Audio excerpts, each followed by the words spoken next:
Desde o início da implantação do projeto agroimobiliário executado pela Companhia de Terras Norte do Paraná, grande parte da área rural de Maringá acabaria ocupada por cafezais. Claro, diversas culturas, além da pecuária e da criação de outros animais, também eram exploradas, mas cabia ao café ser o carro-chefe entre as décadas de 1930 e 1950. No entanto, para além dos ciclos econômicos da madeira e do próprio café, cabe salientar um importante segmento que muito movimentou a cidade ao longo dos anos. Maringá teve grandes e fundamentais frigoríficos que abatiam milhares de cabeças de gado e empregavam muitos funcionários. O episódio de hoje falará sobre algumas dessas indústrias, focando, claro,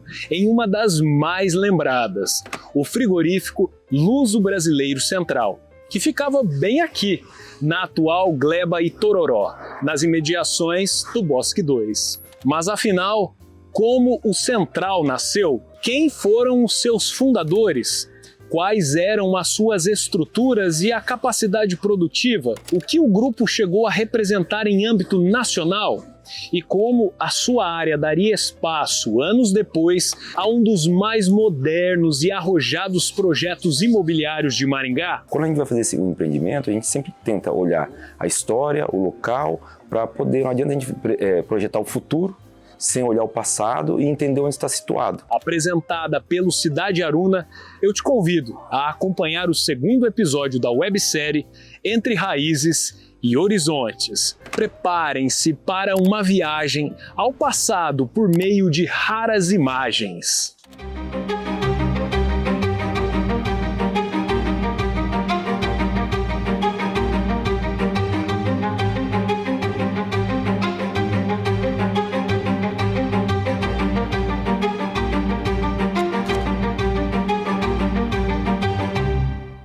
Na década de 1940, a população urbana de Maringá era pequena e logo não havia tanta demanda por carne.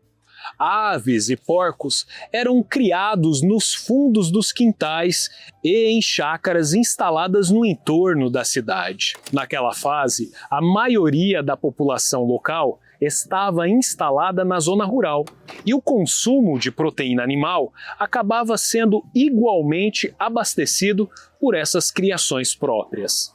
Mas aquele era um cenário de oportunidades. Em 1947 foi criado o frigorífico Maringá.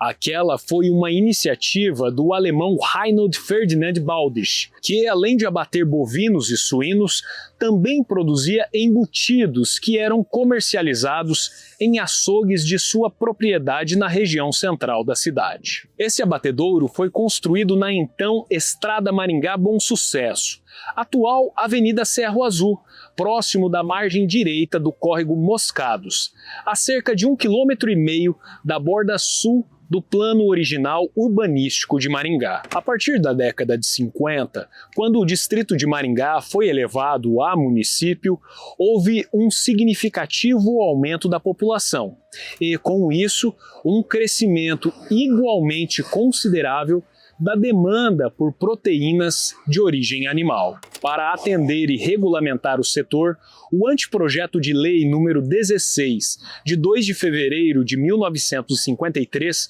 autorizou o Poder Executivo a abrir concorrência para a construção do matadouro municipal de Maringá. Em seu artigo 3º, a lei determinava que o prefeito deveria solicitar da Companhia Melhoramentos Norte do Paraná informações sobre o terreno reservado para a construção deste equipamento público, o qual, concluído, passaria ao domínio do município. Foi assim que, gerido pela gestão pública, o matadouro foi edificado no lote número 437, na margem direita do córrego Moscados, na estrada Gurucaia, atual Avenida São Paulo. Portanto, até então, havia uma indústria privada e outra estrutura pública para suprir aquele mercado em ebulição. Enquanto a iniciativa privada operava com foco nos consumidores finais, o matadouro municipal agia como meio, recepcionando criadores de menor escala que desejavam abater legalmente seus animais para comercialização. Para isso, era cobrada uma taxa por cabeça abatida na estrutura pública. Tratava-se do imposto de sangue. Naquele contexto, era comum flagrar boiadas sendo conduzidas em direção ao matadouro municipal. Com exceção ao frigma, que já existia antes daquela regulamentação, o abate fora do matadouro não era permitido sob pena de multa. Já o abate de animais na zona rural era autorizado, mediante licença e pagamento de tarifas, desde que a carne fosse destinada somente ao consumo próprio. De toda forma, todos os animais deveriam ser inspecionados. As carnes frescas eram vendidas pelos marchantes diretamente aos açougues da cidade, enquanto as vísceras eram comercializadas em domicílio, pelos bucheiros em carroças fechadas e forradas com zinco.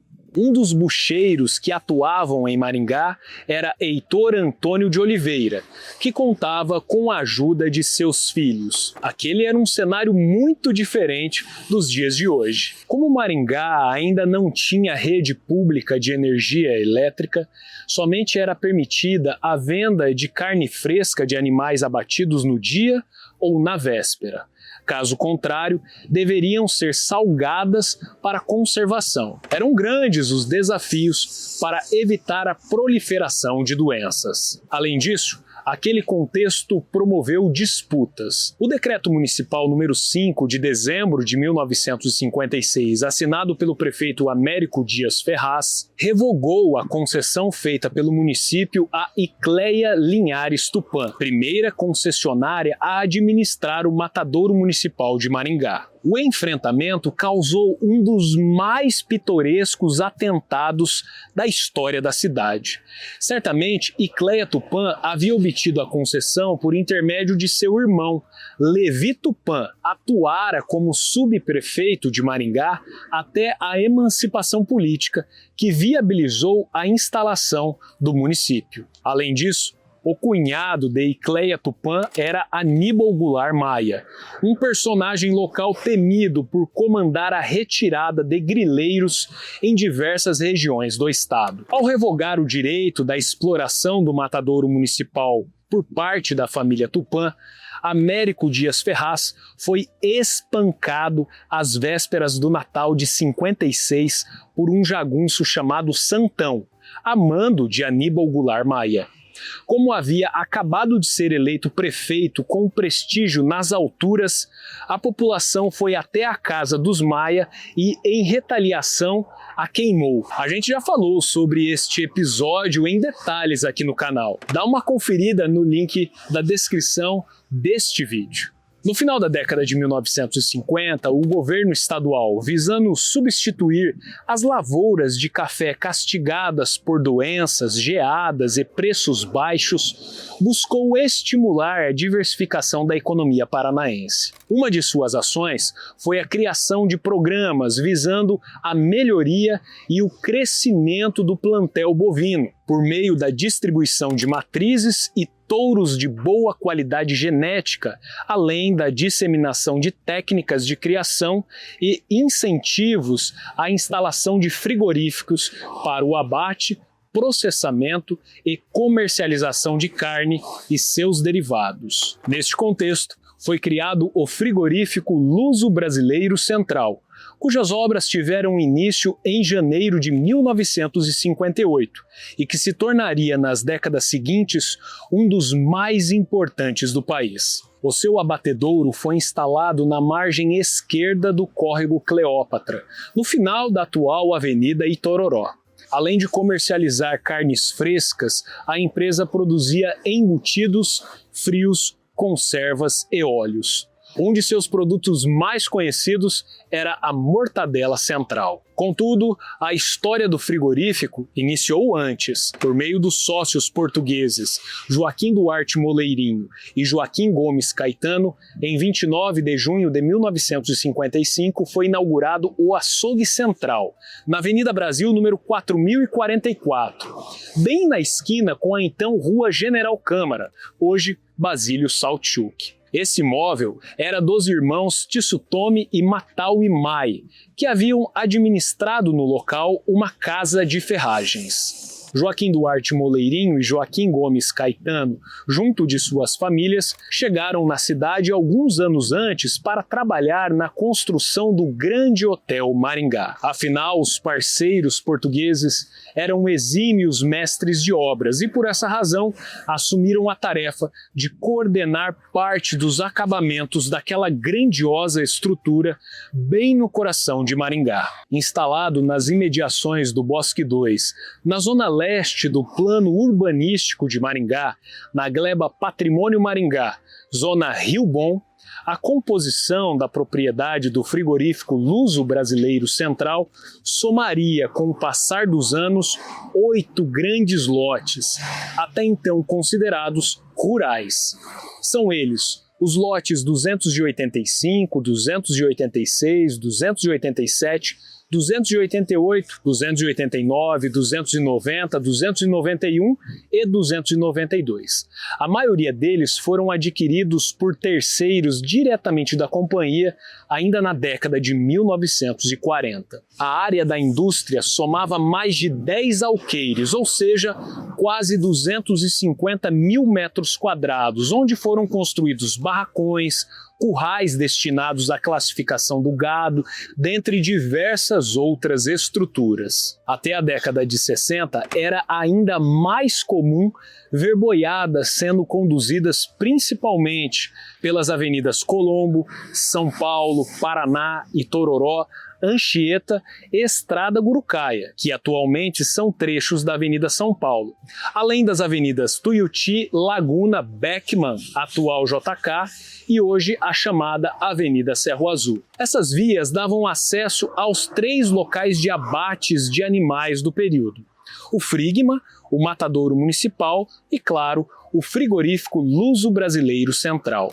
Inclusive, pelo fluxo dessas boiadas pela atual Avenida Itororó, alguns antigos moradores lembram que parte dessa via acabaria ficando conhecida informalmente como Estrada Boiadeira. Essa realidade começou a mudar com a utilização de caminhões. Mesmo assim, não raro havia acidentes envolvendo bovinos que fugiam soltos, causando pânico na população. A movimentação do frigorífico central foi tão intensa que já em 64, a indústria comandada por Joaquim Gomes Caetano e Joaquim Duarte Moleirinho ampliaram o seu setor comercial ao abrir filiais no estado de São Paulo e em outras localidades paranaenses. Para se ter ideia da demanda no Paraná, houve até mesmo a necessidade da aquisição de uma planta industrial na região de Curitiba. À época, o Central acabou incorporando o frigorífico Caron, no município de Colônia. Em pleno desenvolvimento,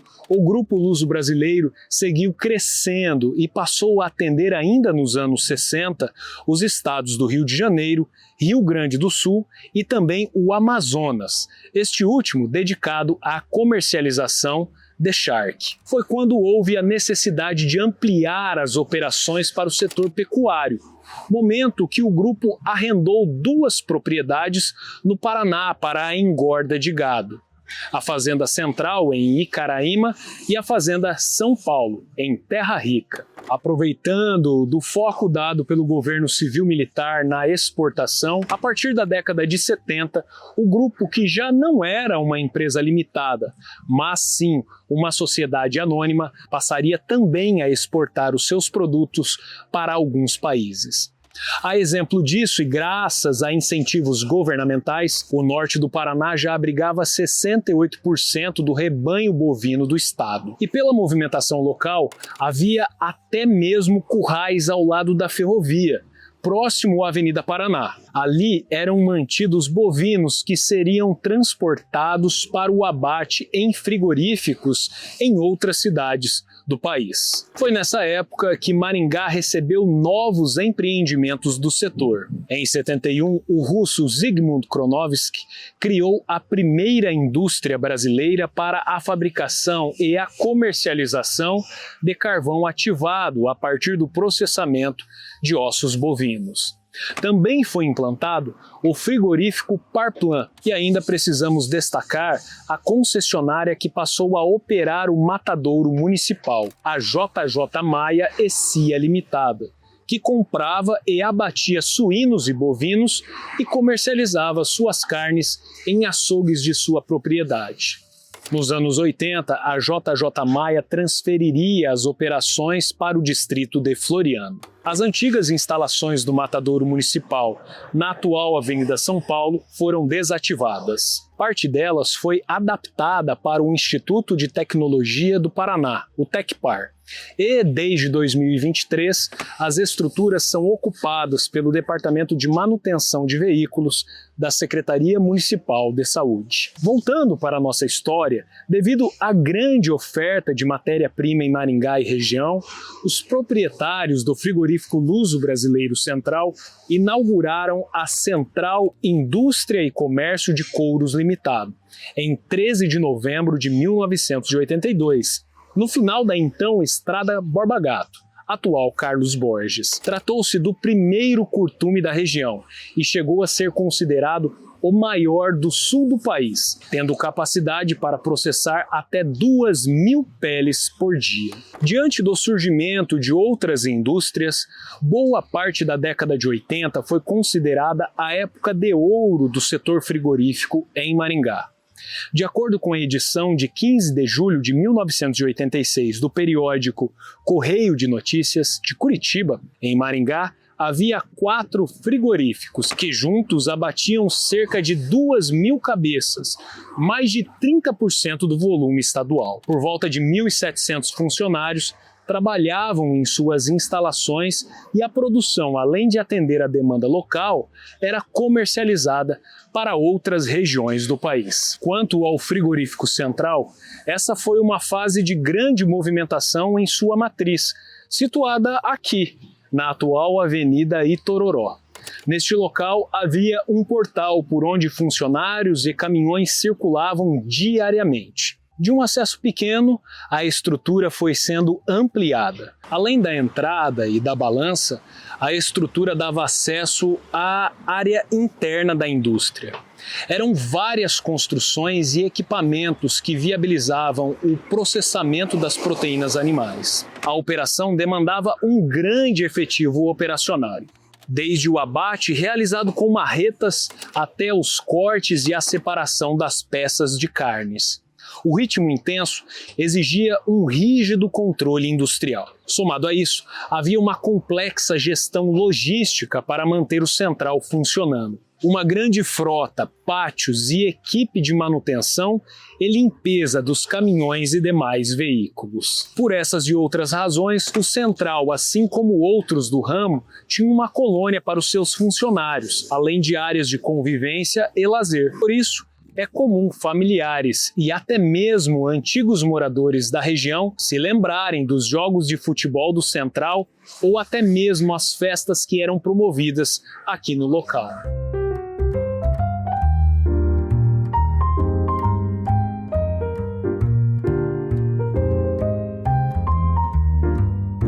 Também havia uma cooperativa de consumo, onde produtos diversos eram disponibilizados a custos reduzidos aos seus funcionários. Muitas crianças cresceram nas imediações do frigorífico Luso Brasileiro Central. Além das estruturas formais de diversão, elas exploravam o interior do Bosque 2, sobretudo nas proximidades da atual Avenida Euclides da Cunha, onde uma lagoa é formada pelo córrego Cleópatra. Os antigos moradores chamavam esse espaço de Tancão. Bem, na segunda metade dos anos 80, notou-se uma mudança no perfil agropecuário do norte do Paraná, que provocou a rápida substituição das pastagens por lavouras de milho, trigo, soja e cana-de-açúcar, levando à implantação de cada vez mais indústrias de processamento de grãos e de usinas de produção de açúcar e álcool.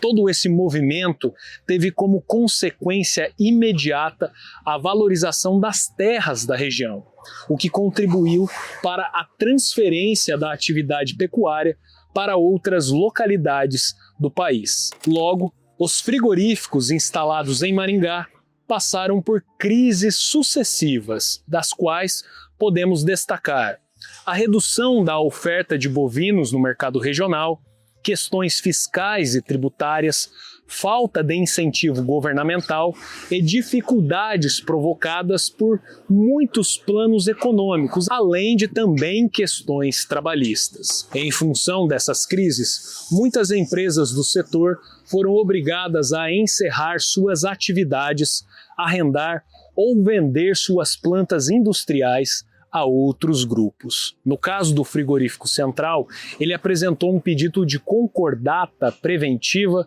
o qual foi deferido em 2 de julho de 87. Mesmo assim, os seus representantes afirmaram que não haveria demissões e que o ritmo de abate seguiria normal. A unidade matriz em Maringá era considerada a terceira maior do ramo no Brasil em abate de bovinos, suínos e aves, além de atuar na industrialização, comercialização e exportação de derivados de carnes. O Frigorífico Central era uma das 7 empresas do Grupo Central e a terceira a pedir concordata em 1987. Anteriormente, os frigoríficos Noroeste de Paranavaí e Ituiutaba, em Minas Gerais, haviam feito o mesmo movimento. A unidade de Maringá somava uma dívida de 150 milhões de cruzeiros, que deveria ser quitada em no máximo 2 anos. Contudo, suas instalações acabaram arrendadas em 1995 para a Palmali Indústria de Alimentos. Somado a isso, os vereadores do município já vinham discutindo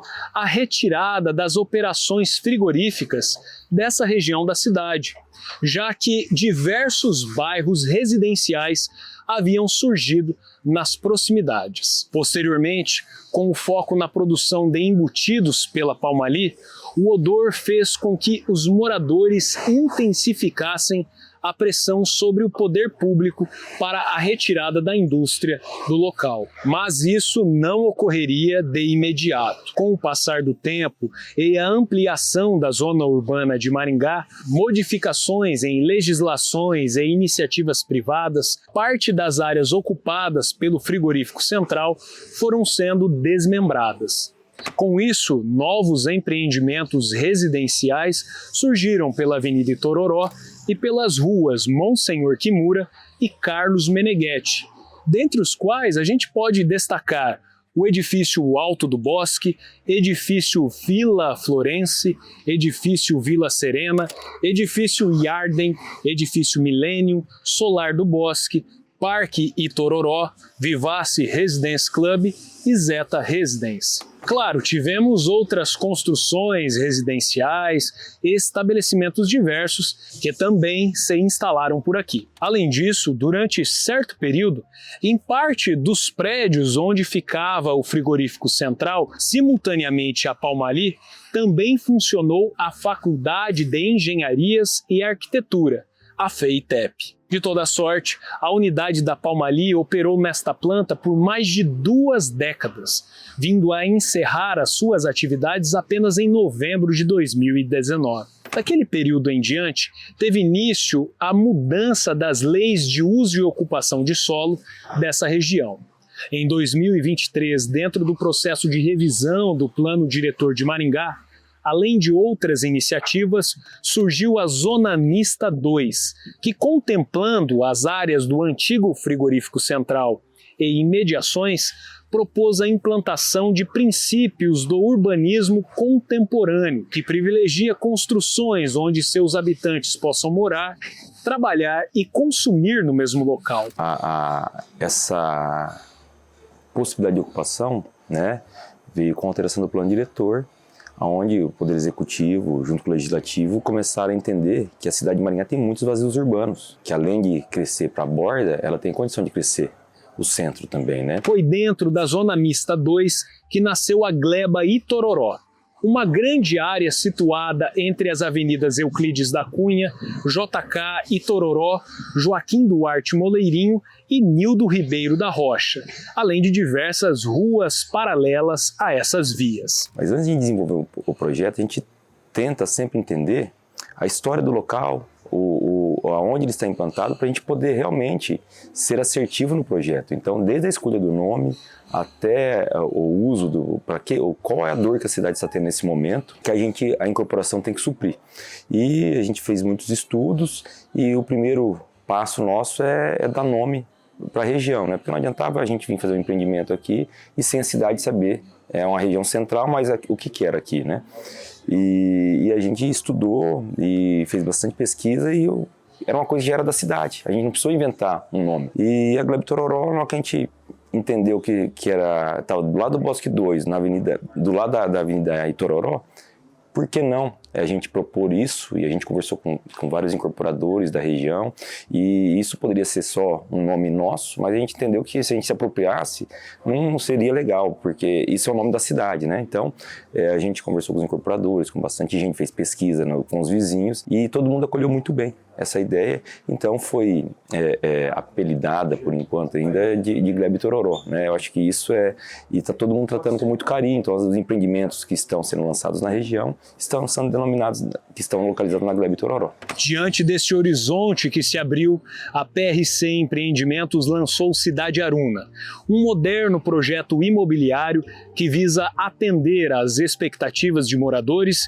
e investidores da Gleba Itororó. No local, diversos empreendimentos modernos e de arquitetura inovadora já começaram a surgir. Dentre os empreendimentos já lançados na Gleba Itororó, destacamos o Almais Cidade Aruna, um edifício exclusivo para profissionais da saúde. O Office Cidade Aruna, um empreendimento corporativo de alto padrão, e ainda o Urbi Studios Cidade Aruna, criado para moradores e também para ocupantes de curta temporada que desejam vivenciar o melhor da cidade. Porque não adianta a gente só projetar e a cidade não comprar a ideia, o morador não usar o ambiente que a gente está fazendo. Então, quando eu vejo o futuro, o que nós já estamos tendo hoje aqui dentro de um pequeno espaço de 1.000 metros quadrados, passam 12 mil pessoas por mês aqui dentro desse prédio que a gente já está, onde já é o início do Cidade Aruna, né? Tem uma Manaia aqui embaixo, vem 12 mil clientes por mês aqui consumiu já esse ambiente que a gente está fazendo. Nós estamos inaugurando agora, nos próximos dias, o Caixa d'Água, que é um restaurante do Grupo Habaneiro que vai estar operando aqui dentro da Caixa d'Água, que é a Caixa d'Água que era do Frigorífico Central, né? A gente sempre tenta preservar a história, falar da onde veio esse terreno, né? E a gente acredita que vai vir mais umas 5 mil pessoas. Então nós estamos falando que já está sendo utilizado pelo maringaense, 17 mil pessoas por mês vão estar passando aqui dentro em apenas 2 operações de restaurante. Então quando a gente vê que a gente vai ter 20 mil metros de ABL, com compras, com lazer, com casas de evento, com hotel, eu vejo um lugar onde as pessoas vão permanecer e vão ter bons momentos aqui dentro. Visite o Cidade Aruna e conheça esse inovador ecossistema urbano, na Avenida Comendador Amorim Pedrosa Moleirinho, número 1793, via que também é conhecida como Itororó. Aliás, Amorim Pedrosa Moleirinho era filho de Joaquim Duarte Moleirinho, fundador do frigorífico Luso Brasileiro Central. Essa família, por sua vez, atuaria de forma direta ao longo das décadas na fundação do Centro Português de Maringá e no relacionamento diplomático com o país lusitano. Sem falar na participação da Sociedade Rural de Maringá e da Expoingá, bem como diversas ações sociais que promoveram em prol dos mais necessitados.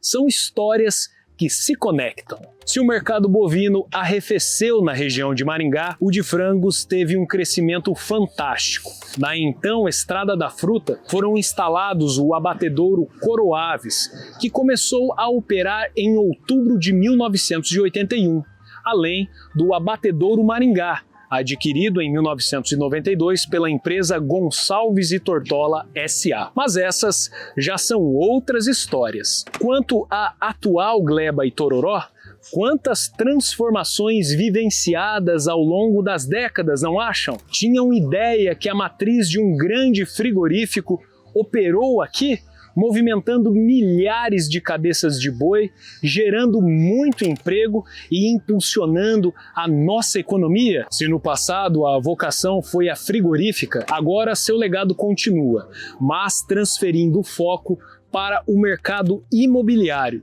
que também tem tradição na história de Maringá. E já anota na agenda, no último domingo do próximo mês, a gente tem um encontro marcado com mais um episódio da websérie Entre Raízes e Horizontes, que é apresentada pela Cidade Aruna. A história em tudo que vemos. Um abraço e até lá!